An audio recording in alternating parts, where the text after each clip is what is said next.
will begin. It's always wonderful to be a part of Torah in Motion. And thank you, Rabbi Jay Kelman and his staff for this opportunity. I'm Rabbanit Adena Berkowitz.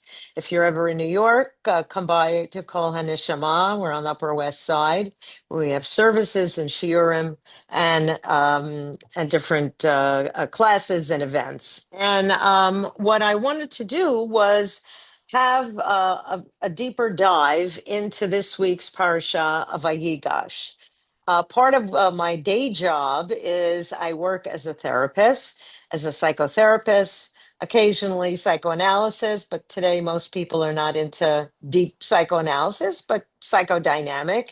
And I mention that because among really my favorite, I would say, groupings of parshiot in the Torah is the entire Joseph narrative, because it is so deeply points to the psychological dimension in people's lives, families, and so many things.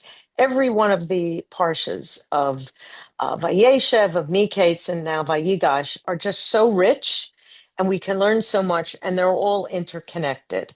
So, what I wanted to do was take a look at Vayigash, but we have to look a little bit back in terms of what happened in Vayeshev and what happened in Miketz. I think we're all familiar with the story that we see in the Torah examples of favoritism. We see examples of people who feel more loved, and primarily people who feel hated, right? What's the best example of that? That is how our matriarch Leah felt. That it's not just that she didn't feel as loved as Rachel, but we find in the Torah that she felt hated. Hate, when you use the word hate, it's a very, very strong word. When my children were little and they used to say, I used to, try to do like, family dinner at night. How did your day go, et cetera, et cetera. And they'd say, I hate. I said, stop. I said, the word hate, let's reserve it for Amalek. Let's reserve it for Nazis, Yamach Shemam v'zichram. But hate, because of I hate something happened, or I hate this, this thing. You can say I intensely dislike. Now, for a child who was maybe 5 years old or 7 years old, that's a lot of words. I intensely dislike, but the message sunk in. The word hate, and when we see the word in the Torah that Leah said she felt hated, whoa, that tells us something. And why do I mention this is because we know, how did Joseph and his brothers interact? How did the brothers feel towards Joseph? What was it? Right? They despised him, and they were jealous of him. And it's so interesting because jealousy is crippling. When a person, I've seen it, I see it in so many people, when they're jealous of something, it blinds you. Very difficult to get beyond that. And one of the commentaries say, we know that they didn't like him. So why do we have to find out that they were jealous? And it goes back to as follows. They knew that Joseph was the favorite of their father Yaakov, right? And what is among the proof of that, right? What did Yaakov do? Like, lesson number one in parenting is never show such overt favoritism that you give this beautiful coat to only one child and the rest are saying, what are we, chopped liver? This is not fair. This is not right. So they hated him, and that coat, right? That coat plays a prime role. It's a visceral symbol for them. So they said they hated him, but they were jealous of him. So what is the jealousy part? Because when he told the dreams of that they were at some point going to bow down to him, what were they jealous of? They realized that these dreams he had were not like normal dreams, but they sounded like they were coming from God, from Hashem, and that they had truth. And what did that mean? Oh my gosh, we are jealous of him because he's going to lord over us. And in fact, what's very important for what happens in this week's Parsha, and a question that continually comes up, is that he tells Yaakov, what does he tell Yaakov? He tells his own father, you're one day going to bow down before me. What a chutzpah, right? A 17-year-old, a teenager. You never know what comes out of the mouths of teenagers, right? I see, Joshua, you look like a teenager. We are in no way ascribing that to you. So your pressing company excluded, anyone else of that age range. But what a fresh thing to say to your father, you know? And he doesn't like, in any way sort of paper over it. He's really gleeful about this. And that becomes then very important when we get to Meat right? Because in Meat right, what happens? We know there's the famine, the brothers come in, and lo and behold, there's Yosef, right? The story of, like, you talk about the incredible example of rags to riches. He was thrown in a pit. And when he was thrown in the pit, we'll come to, what did at that time Joseph say? I'm sorry, Judah say, right? So remember, Judah's interesting is he is not the firstborn. Who is the firstborn in the family? It's Reuven, right? When he's thrown in the pit, right? Um, what does the brothers say? What do they want to do? They want to kill him. Like, this is like enough of this already. We're sick of it, and then we'll be done with him, right? And Reuven, in saying, uh, you know, tries to intervene, but he always sort of misses the ball. In other words, he like disappears, right? And he comes back, and Yosef is gone. He's been sold. But Although regarding Reuven, it says Vayishma Reuven. So he was the one who actually only one who actually heard what they said. right, but it's interesting you say that because the Torah text, it's very strange, says like Reuven like saved, saved Yosef. It's almost like the Torah is saying what Ruvain is thinking, but this doesn't actually happen, right? Because does Ruvain save Yosef? No, he doesn't. He wants to save him, and he's like buying time, but he disappears, and he's not. He Johnny come lately. When he comes back, he's not there. But one of the worst lines that we find right in the Torah is what Yehuda says, right? And what happens? Yehuda says that he is the one, right? That let me just find the where it Says says it. Ma betza kinahargenu. Right. What's the point of killing him? Let's because we shouldn't harm him with our own hand. Now, this is the most incredible things, right? Let's sell him to the Ishmaelites. After all, listen to this line. After all, he is our brother, our own flesh and blood. His brothers agreed. With such friends and relatives like this, you don't need enemies. In other words, he's our own flesh and blood. So let's make a profit. In other words, why kill him? Okay, he's related to him. We'll sell him. And what's so, it's this horrible calculation that he makes that what do we gain? What do we gain by killing him? Not like, what in the world are we thinking? We can't stand him, but he's our flesh and blood. Let's just beat him up. Let's tell him, stop acting like a brat. We can't stand it. Stop prancing around. We're not interested in your delusions of grandeur. Like, we're you're the youngest among the youngest. Like, we had enough of you. And like, scare them. And then say, if you ever do this again, we'll beat you up again. Something like that, but but when Yehuda says this and said, what do we gain? Because he is our flesh and blood. So then in last week's Parsha, when the brothers walk in, what do we see? It's the first time that Yosef has seen his brothers since he was 17. And it's so interesting that we see the word hakerna, right? And this is the word that it says here, they don't recognize him. And where did we see that back, right?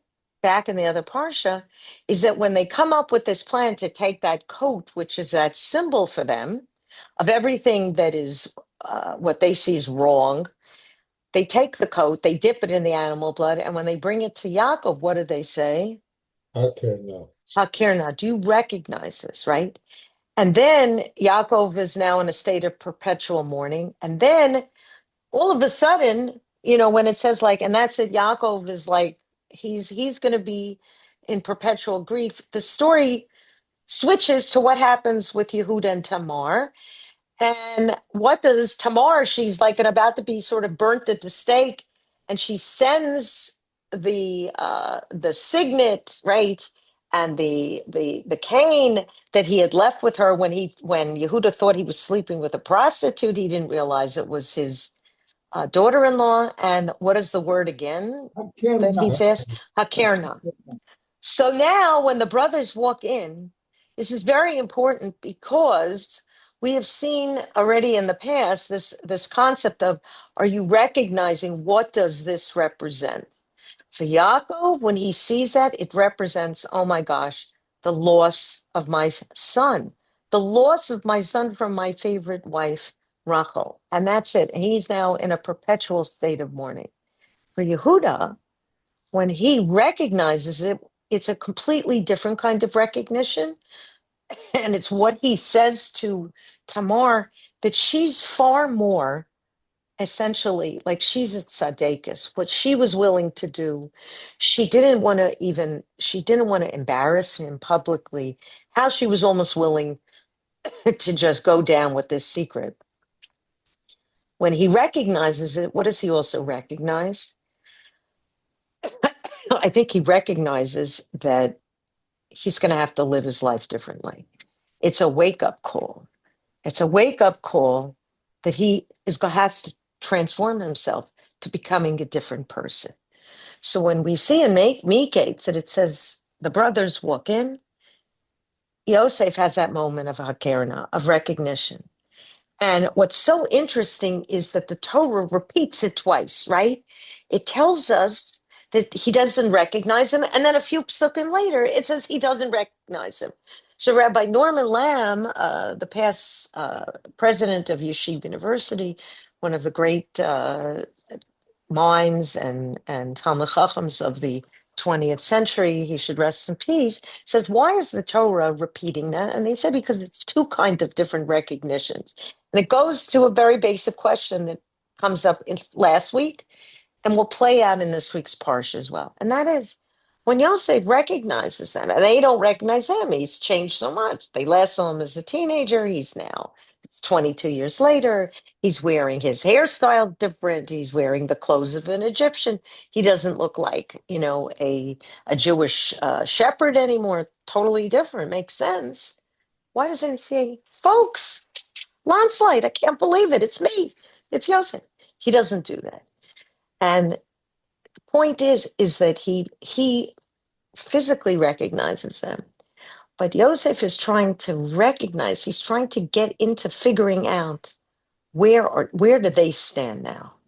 And that if we try to get into his thinking, why he doesn't reveal himself then, is he thinking, if I reveal myself now when I first see them, I will really never know how they truly feel about me, whether they have changed and whether over these 22 years they have done any tshuva, they have repented. He won't know that. So we see in last week's Parsha how this plays out. And it ends with, right, that when he says, you gotta, he's asking them questions that are revealing information. And of course, you're sitting there and saying, like, aren't they like wondering, like, why is he asking about our family so much? Why is he, finding out about this younger brother? And then the demand that they bring the younger brother back, and they know nothing dare happen, right, to Binyamin. And of course, what does Yosef do when Binyamin comes? He gives him something like 5 times more, right, than all the other brothers. Hello, friends. Are you wondering, like, what in the world is going on? And then, of course, the goblet, the chalice, is placed in Binyamin's sack, and Miketz ends with Yosef saying, "Listen, they say, 'Oh my gosh, we'll all be your slaves,' and Yosef says, 'No, you don't have to all be slaves.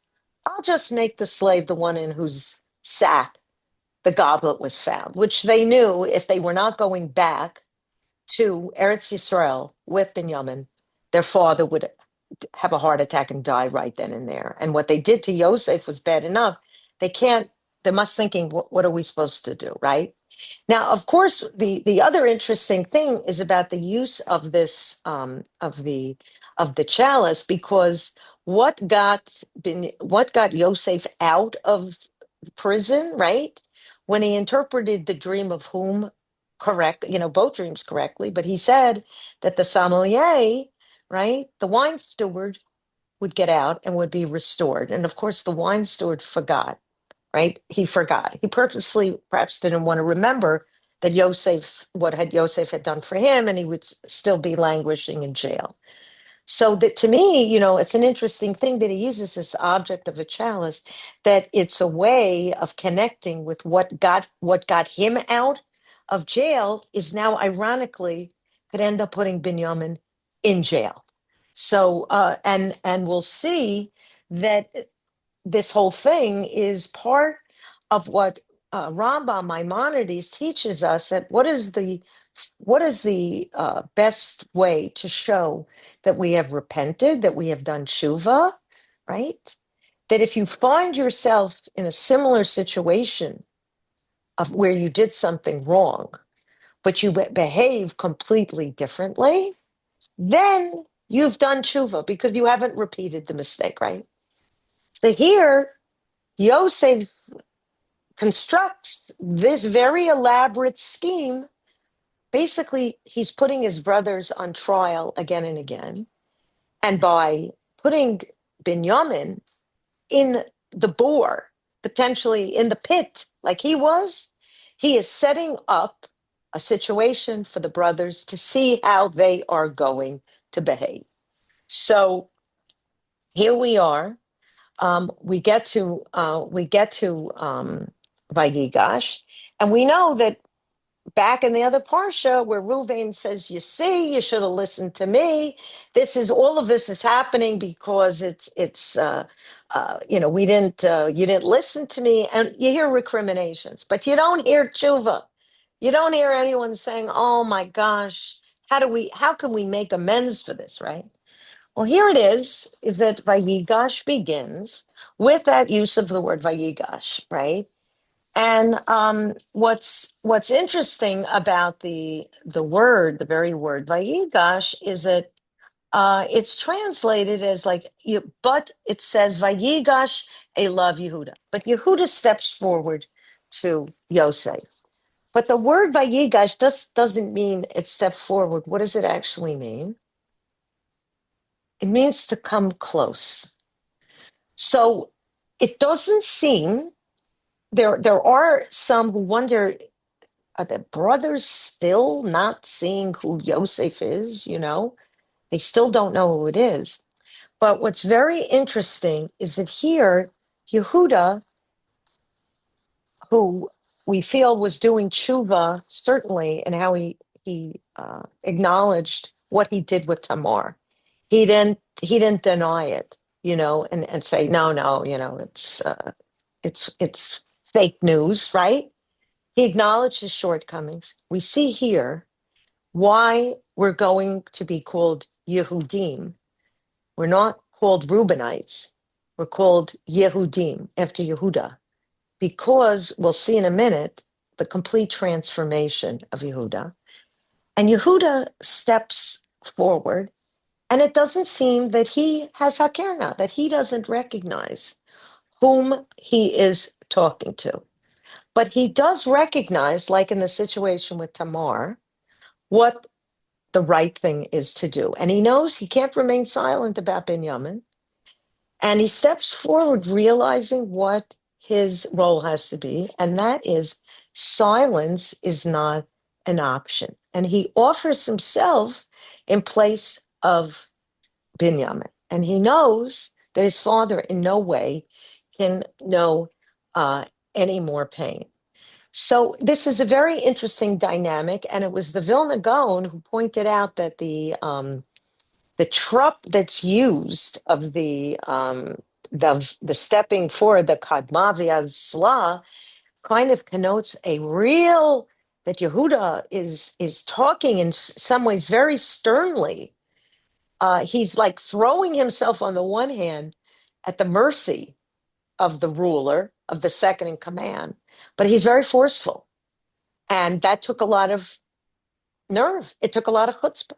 He doesn't have completely the supplicant voice. If you recall, when Yaakov meets Esav, my Lord, my Lord, my Lord, he does say here, my Lord, because he's the head of second in command, the head of state, right? He echoes the Vayigash of Abraham when pleading for The Anshe. for stone, right? Right, a good point. So here it is that he's coming close to his brother without even knowing yet that it is his brother, right? And what's ironic about that is if we go back to when Yaakov sends Yosef and says, go meet your brothers, right? They see him from very far away. They can't see his face. But what does the Torah tell us that they saw? The Ketona Pasim. That coat, that horrible coat that represented all of the favoritism. They couldn't see his face, but they saw the coat. And they realized that from far away, they weren't seeing Yosef as their brother. They were seeing him as a hated object. And therefore, and they were hated him, and they were envious him, and they were far away from him. So here it's the exact opposite, that now Yehuda, without even knowing it, like Yigash, Elav Yehuda, okay, he's coming close to him. And therefore, talk about a transformation where he says, yes, he's our flesh and blood. What's the point of killing him? Let's make a profit on this. And therefore, it's so interesting because by coming close, as soon as he comes close and he tells the whole narrative about the father, this is now the time where Yosef is hearing about Yaakov. The question that, the first question was like, did the brothers really not recognize him? It seems that they didn't, but maybe something subliminally they did, somehow maybe they did, but not frontally. The other question that pops up is that troubles a lot of people is, Yosef was gone for 22 years. Did it ever occur to him to Havdil to relate to a movie from my childhood, E.T. Phone Home?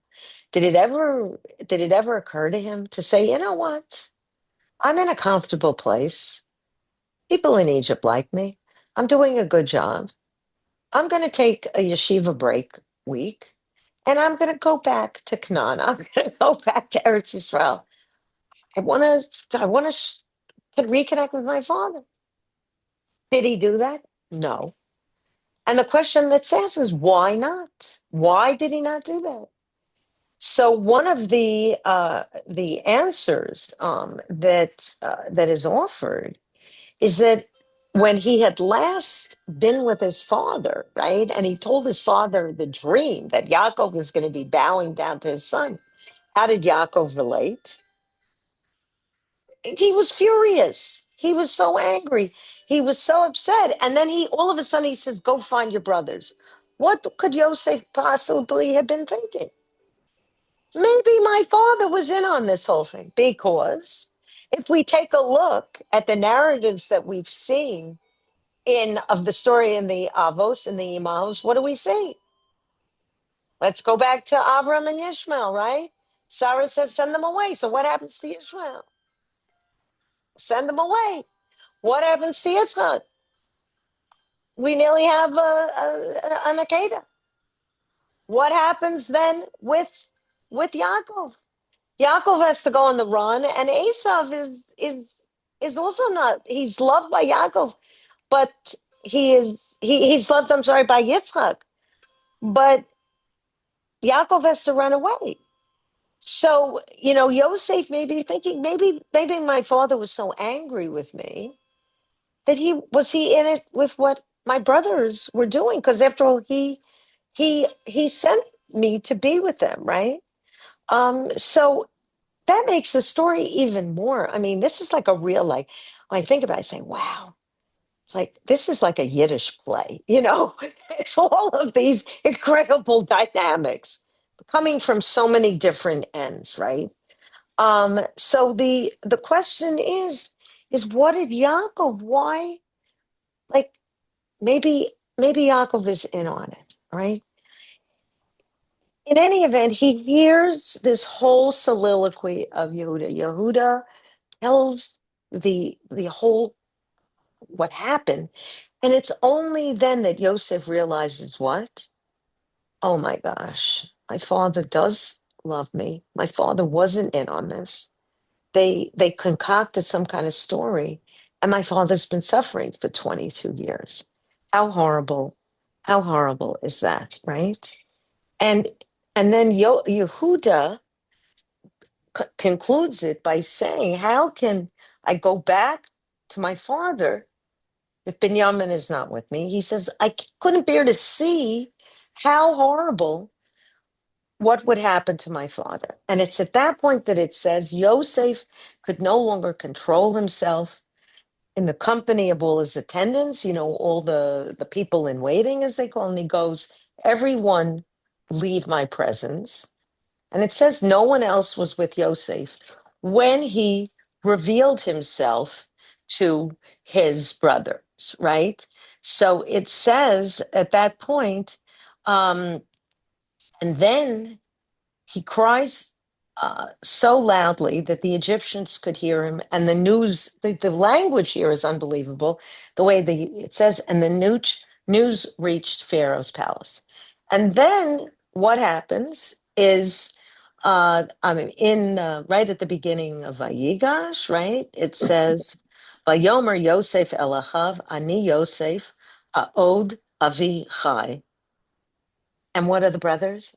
V'lo yachlu echav la'anot oto. He nivhalu mipanav. Okay.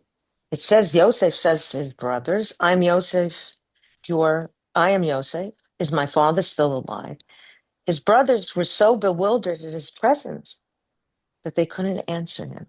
They're stunned. This is Joseph? We sold him to the Ishmaelites. He is the number two guy? They're stunned into silence. And what does Yosef say? Vayomer Yosef Elachav Kishuna Elai Vayikshu. So he says to them, the same word, "Come close to me." And they come close. So this is that moment that we see the circle that had been breached and the terrible schism that existed is now going to be in some way whole. And one of the amazing things is that Yosef set up this whole dynamic to see if they had changed. And of course, it's Yehuda who becomes, in the Torah, what does he become? He becomes the first example we have of somebody who's a Baal Tshuva, someone who was a returnee, right? But literally someone who has done teshuva, who has done repentance. And as Rabbi Sachs points out, he says, Yosef, we call Yosef HaTzadik, but Yehuda is Yehuda Habal teshuva. And whom are we named for? We're not called Josephites. We're not called Reubenites. We're called Yehudim, after Yehuda. That the idea of being able to transform yourself is so incredible. Yosef represents a transformation of such an egocentric person into someone who has now transformed himself in such a way that he can see other people's pain and can figure out a way to reconcile with people who have done terrible things. He's grown, and he is transformed, so that when he sees that the what Yehuda says, he realizes, oh my gosh, there is a possibility of renewal and return. There is a possibility that my brothers have changed. And he says, come close. And he says, and the first, pretty much after he says, I am Yosef, is my father really still alive? Od Avi Chai, right? So there's two things that I want to say about these two psukim of Ani Yosef and Od Avichai. So I'll start first with this phrase of "Is my father still alive?" What's so interesting is that phrase Od Avichai was adopted by Rabbi Shlomo Carlebach of blessed memory for the song when he wrote the song Am Yisrael Chai that we sing. If you know his version of that, he wrote it during the Soviet Jewry movement because, and the refrain is Od Avinu Chai, our father still lives. Why did he write that? Because it was the idea that here were that these Russian Jews that had been sort of, you know, 3 million, it was something I think there are 2 or 3 million Russian Jews that since the Bolshevik revolution, and not counting the hundreds of thousands, could be a million or more that were killed during the Holocaust.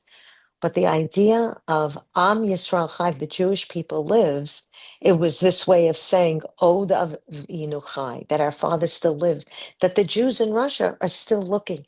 They're seeking their Yiddishkeit, right? And we can't forget them. It's really quite something. So that had its roots, from what I understand, this parsha. But there's another thing that flows out of this parsha, which is very timely for this time of year, and that is what happened a little what happened about 65 years ago. We are commemorating now the 60th anniversary of Nostra Aetate. I don't know if everybody knows what that is, but that was where beginning in 1960, Pope John the 23rd, of whom I say a blessed memory, because he was recognized by Yad Vashem as a righteous Gentile, what the work he did during the Holocaust. As the papal nuncio, he got fake baptismal certificates for Jews in Bulgaria and Jews in Greece, and he personally helped save many Jews through his actions. It was quite something. But after the Holocaust, there was a little bit of a cheshbon hanefesh. There was a demand for a reckoning, a hakerna, of what had Christian anti-Semitism, what had Catholic anti-Semitism contributed to the murder of 6 million Jews. You had very religious Christians who murdered Jews. It just doesn't seem to go together. And it forced the Catholic Church to have a reckoning with 2,000 years of Jews being accused of deicide, of being responsible still for the death of Jesus.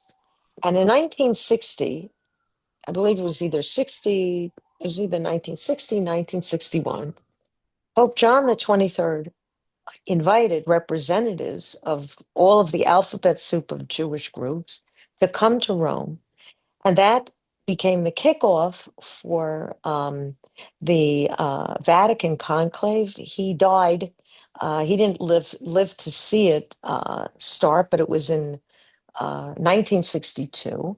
And it resulted in 1965 with Nostra Aetate, in which we were absolved of deicide, and it entered a whole new way of being able to engage and be able for the Catholic Church to recognize that the Jewish people, the covenant still exists between God and the Jewish people, and that we are their elder brothers. Now, why is that? What is that connection for this week's Parsha, I'll tell you, is that in 1960, when Pope John the 23rd met with the Jewish groups in Rome at the Vatican, what was the first words out of his mouth? It's not on the final exam. I will tell you. He said, I am Joseph, your brother. That was his way of immediately trying to seek a reconciliation between the Catholic Church and the Jewish community for what had gone on for 2,000 years. But there's a little factoid that's even more mind-boggling. And that is that when Pope John the 23rd became the Pope, they take a name. And he took the name John. But that was not his given name. Okay. He was born in Italy. What was his given name? His given name was Giuseppe. And what is the equivalent of Giuseppe? Joseph. So it had like a double meaning because it was, I am Joseph, your brother. In the Torah, it's the brothers who have wronged Joseph. Here, this was his attempt to basically say and acknowledge the inverse of all the wrongs that had been done to the Jewish people. But I am Joseph, your brother, and I want to work with you. So that was like a golden moment, and I think a very moving moment because it was a double entendre. It was not just only because he definitely said he had in mind this section from the Hebrew Bible. That's why he invoked it. But it was made more significant because of the fact that Joseph was actually his name. So I share that because you never kind of know when we're reading in the Torah all the different impacts that some of the things that we find. And here, what's also so interesting is that the brothers when they hear it's Joseph, it's not just they can't come close, but one of the great paintings that's done shows that when he says, I am Joseph, the way the artist portrayed it is the brothers, in fact, it's like a blowback. It's not only they can't come close at that moment, they take a step back because they're stunned. And he says, no. He says, come close to me. And what does he say? He says, I am Joseph, your brother, that you sold into Egypt. Okay. He's not mincing any words. That's what I'm saying. It's like sort of a classic Jewish response. He could have said, you're not going to believe it. I am Joseph, your brother. No, he's making very clear. I am Joseph, your brother, that you sold into Egypt. So if there's any doubt in anyone's mind, yep, that's me, the one you sold into Egypt. But then he says, don't be angry. Don't be distressed with yourself that you sold me here. Okay. He's saying it again because he says, God sent me ahead of you to save lives, right? Because he says, without my being here, what would have happened? You would have starved to death. There was a reason. There was Yad Hashem, the hand of God, involved in this. And he says, it wasn't you who sent me here, but God. He has made me a father to Pharaoh, lord of his whole household, ruler of Egypt. And he goes, hurry back to my father and tell him, this is what your son Yosef said. God has made me lord of all of Egypt. Come down now to me without delay. You may live in the region of Goshen where you'll be close to me, right? What is so interesting that they're going to um, uh, come to Goshen because we see it says the Ashavta be'eretz Goshen va'ayita karov elai. He's saying you're going to be close to me. And what is so interesting that they're going to settle in Goshen? What is the roots of the word of Goshen? Right? Vayigash. Vayigash. So we see that again, it's trying to make it's a what we might call in analytic terms, a reframing of everything that happened. Yosef could have said, I'm furious at you. You made my life miserable for many years, but I'm not going to hold it against you. He said, you sold me, but don't worry. It was part of God's plan. And go, please hurry up, get my father. And I want you to be close to me. See, that's the point. It's not and they all live happily ever after. We know that, but it's trying to work through a very difficult dynamic. And then it says that he throws his arms around his brother Binyamin's neck and weeps, and Binyamin weeps on his neck. He kisses all his brother and weeps over them. We have seen other people in the Torah weep. Who else has wept? Abraham weeps when Sarah died, right? We've seen the other patriarchs cry when they meet their wives, right? Whom, though, throws himself on someone's neck and cries, remember? Esav, when Yaakov he and meet, Esav. Yaakov and right? Esav. Right. But and it's Esav, and that's a whole rabbinic controversy that when Esav throws himself on Yaakov's neck, the Mefarshim go to town on that of saying, was it, is it like they used to have a commercial? Is this live or is it Memorex? If you remember what cassette tapes were, right? But is this real or are these crocodile tears? And the Mefarshim say, no, what happened was there's one that say, no, when Esav went to go onto Yaakov's neck. He wanted to bite him. He wanted to kill him. He wanted to take revenge. And it says that Yaakov's neck turned to like stone, and Esav's teeth broke when he tried to bite him. But I think it's Samson Raphael Hirsch, of blessed memory, said, no, no, no, at that moment, Basher Husham, at that moment, those are real tears. Esav was crying because of this reunion. What's interesting, though, about Yosef is the bigger crier of anybody we find in the Torah, because in this story, he's crying 7 times. That's a lot of tears. Now, it's only in more recent times in American culture that men are allowed to cry. It's so interesting because I remember reading that, at when JFK when Kennedy was assassinated, the funeral, like what was the big mila of Jackie Kennedy? She didn't cry. So the women didn't cry. The little boy didn't cry, right?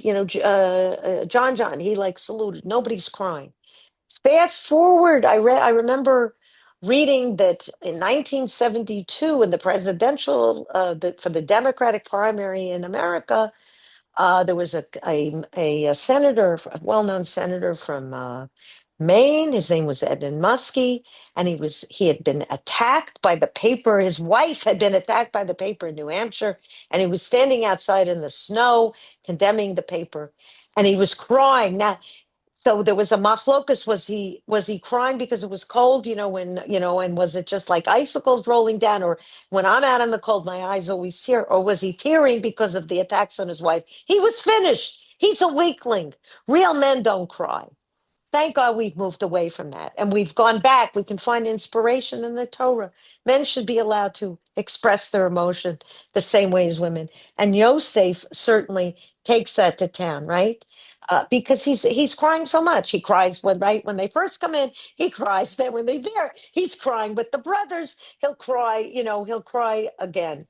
And so it's a very very um, interesting dynamic, and he Could is it so. be? Could it be that this is his therapy? Well, I think that is a model. In other words, they have shown that from a physical point of view, it's very bad to hold in emotions, and it's very bad that kind of stress over time can kill you. If that by crying you're able to let it out, but you know the ability to cry again is what makes you human. I remember reading stories about survivors who said in the entire time that they were in Auschwitz, they didn't have they didn't they didn't cry because they said if I cried, it would kill me because every second you want to cry. And it was only after the war where they were actually able to cry that they felt human again. It's just very interesting. Now, I've also read, it's interesting with survivors. I remember reading, in fact, Rabbi Sachs tells the story that he was never like a big fan of movies of the Holocaust, like Life is Beautiful, that that movie that came out, I think it was probably about 25 years ago, about the character who was able to keep his son alive by like telling jokes and keeping humor. And he said, he felt that it was like making chayzik, like it was debasing the Holocaust, to have that kind of film about like telling jokes and humor. So Rabbi Sachs says at the end of the lecture, a survivor came over to him and said to him, I'm a big fan of yours. Your writings inspire me. But he said, I have to respectfully disagree with you. He said, when I was in Auschwitz, he said, the person I was sharing the bunk with, one of the people there, we made up our minds. We said, if we don't find something to laugh about every day, we're going to die because we're not going to be able to make it through this, because there are things we have no control over. Your number gets called up and you could be sent to a gas chamber. But how we respond every day, we have to find something to laugh about. And the survivor said at the end of every day before we went to sleep, we shared something, whatever kind of anecdote it was, of something. Can you imagine being in Auschwitz, being on a work detail? And the man said, that's what kept me alive. So Rabbi Sachs said, you know, it changed his perspective. I told this story twice. I told it a year ago as part of a Dvar Torah. As part of our Kol Neshama, we were doing a service at together with one of the other synagogues. At the end of the davening Friday night, woman comes up to me and she said, I didn't know who it was. She introduced herself. She was a member of, she was a therapist, like her day job. But after October 7th, basically became part of like the women's division of sort of like a Zaka. Zaka is usually has been more Haredi, but they had to get women to be involved in the Chevra Kadisha. And she said, you told this story. And she said, I have to tell you, at the end of the day, when what we were dealing with, the only way we were able to go on every single day is that at the end of the day, we had to share from our lives something humorous, something funny, something meaningful, because otherwise the pain of what we were seeing was going to kill us. There was no way to survive. It was so awful. So I repeated this story over Rosh Hashanah Yom Kippur, and it was it. So the woman said, it's incredible you told it. I said to myself, I can't believe I'm telling a story that Rabbi Sachs told about a survivor, and there's someone here who's telling me that's exactly the case. I told the story over Yontif, and then a woman comes up to me at the davening at the end who says, I'm Israeli. She had just walked in. She identified, I don't like using this term. I don't think it's really valid anymore, that she was secular, etc. And she said that, I'm going to go back and tell the hostage families, because she worked with them at the hostage forum in Israel.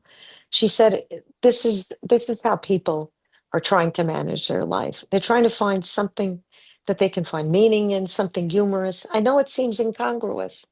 So that when we say that people cry in this particular case, it's not only a psychological, I would say, release, but when we think about tears of joy, it doesn't really, it's a term, it almost doesn't make sense. But that I think is part of it. It was a psychological release for Yosef, but the tears also represented the joy of being able to not just see his brother, but to recognize the Hakerna factor that they had become different. And what's so interesting about this is that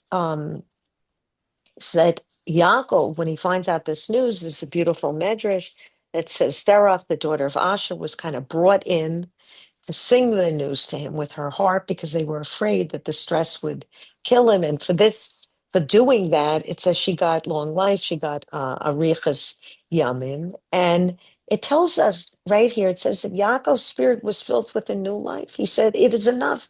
Yosef, my son, is still alive. He says, I have to go before I die. So again, it's such a Jewish thing to say. He can't just revel in the moment. You say, I got to get there before I die. Thank you. Like you can't just be totally happy in the moment, right? And then and then they get there, right? And and there it again. It says he throws his arms, right?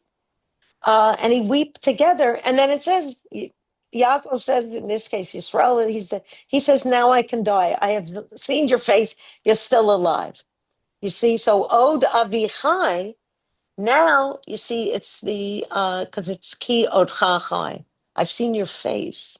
In other words, now he can die happy. I think that's what he's trying to say. It doesn't, he has to reframe all his years of suffering. And we're given this incredible breakdown of the fecundity of how many people and the wealth, were born and the wealth, et cetera, et cetera. But the giveaway line, I think, that where it talks about that they're fertile and they greatly increase in numbers, there's lots of connection between the Purim story and the story of the brothers. And we certainly know that when Haman goes to Achashverosh, what does he tell Achashverosh about the Jews that are living all over? They've infiltrated. What is it? They're vast, right? They've multiplied. עם מפורד ומפוזר. Exactly, right? They're fertile and greatly increase in number, and they're all over. And sort of the giveaway line that what began some of the tsaris, this is the hint of the more tsaris to come. It says Vayeshev Yisrael be'eretz Mitzrayim, be'eretz Goshen, and they became fertile and greatly increased in number. You think you made it because you're now in Gullus, big man on campus. Lots of we're doing really well. We have lots of money. We've got a big birth rate. Shalom al Yisrael. No, you don't say when it said that Vayeshev Yaakov, that Yaakov settled. What happened? It brought on the troubles of Yosef. The Chachamim say that a tzaddik can never say Vayeshev. He can never be complacent. That he settled. You always have to be moving. And here we can never say that we're settled in the land of Egypt, because what is the requirement that we have to do? At a certain point, we've got to get back to Eretz Yisrael. We have to get back to Israel. So I don't know if that that is I think an important lesson for all of us to live in Gullus. I include myself. These have been a very, very difficult series of months and years since October 7th. But what we see is that to come back to, I think, the question of Gershon about, like, is this the cause for anti-Semitism because we took this, we took that? Anti-Semitism does not need a rational reason. Anti-Semitism is irrational. And that's what we'll see at the beginning of Shemot. After all the contributions of what Yosef did for Egypt and for the people, et cetera, they had to invent the evil about us. That's what we learned, that it had to be invented because we were good neighbors and we were loyal citizens and we did so much and nobody was seeking to overthrow the government. And yet we ended up enslaved. But for the moment, it's a happy, it's let's revel in the moment of the reunification of families and the ability to see repentance, regret, and ultimately reconciliation. So that should be a model to all of us. No matter what things happen, figure out a way to try to repair those relationships in families and within communities, and see if we can be like Yosef at Tzaddik and come together. So I leave you here, and have a wonderful Shabbat, and I wish everybody a happy fiscal New Year. That's beautiful. Shabbat I shalom. wonder, Thank you. That was wonderful. Thank Thank you so you. much. I wonder whether Yitzchak was born not in spite of the fact that Sarah laughed, but because she laughed. Well, that's why there's so many Jewish comedians. It goes all the way back. Laughing will helps our neshama too. Keep laughing, keep learning, and stay well, everybody. Thank And have a you. good Shabbos. Thanks Okay. again Shabbat so shalom. much. Sure. Wonderful, Pleasure. wonderful. Take care. Bye-bye.